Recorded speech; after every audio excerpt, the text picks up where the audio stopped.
Hi everyone, I'm Jenean Merkel Perelstein. I want to share with you today some ideas that I have about customer service. I know many of us in this world are in business where we intend with a full heart to help people and to make sure that people have a really good experience when they're interacting with us and our businesses. The other day, my husband and a friend of mine and myself all went to a local wine bar to hear my friend Julie play some music. It's something we've done many times before in this same location, but there was something different this time. Now, this particular wine bar had just recently changed hands. And in doing so, the new owners updated the furnishings in the establishment.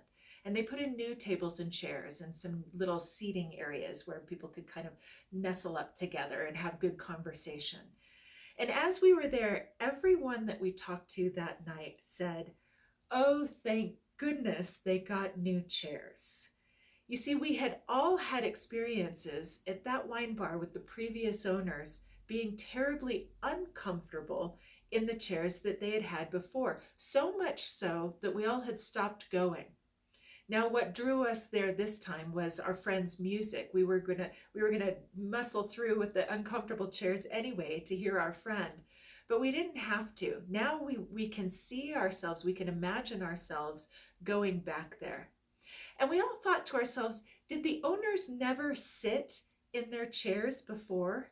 Did they never understand how awkward it was to sit and try to have conversation with one another? And so this is my thought for all of us in looking at our own businesses, is what experience exactly is your client or customer having? And do you know from the perspective of the client or customer?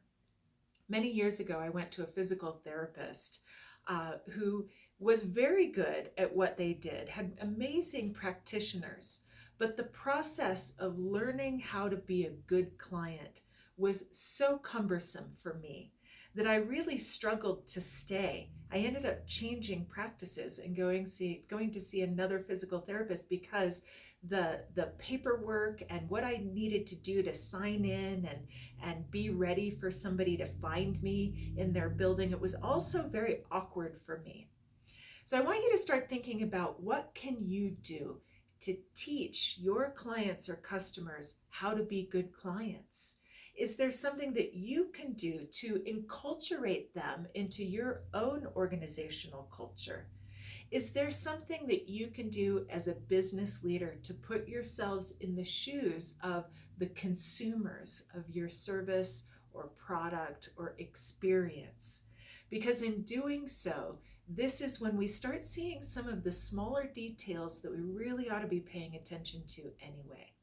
It's where the rubber meets the road in the whole customer service experience. And it seems very obvious, but I can tell you in my interactions with many businesses out there, it is so easily overlooked. So let this be just a little nudge to you to take some time in being a customer in your own experience, seeing what little details could be missed, but it could be enhanced. Where can you grow and where can you encourage people to come back because the entire experience is comfortable for them? I know I'm going to be going back to that wine bar now that I know that there's beautiful seating and places for me to chat with my friends while I'm there. And that little change will make all the difference in the world. What little change is there for you to make? All right, my friends, until next time, great being with you. Bye-bye.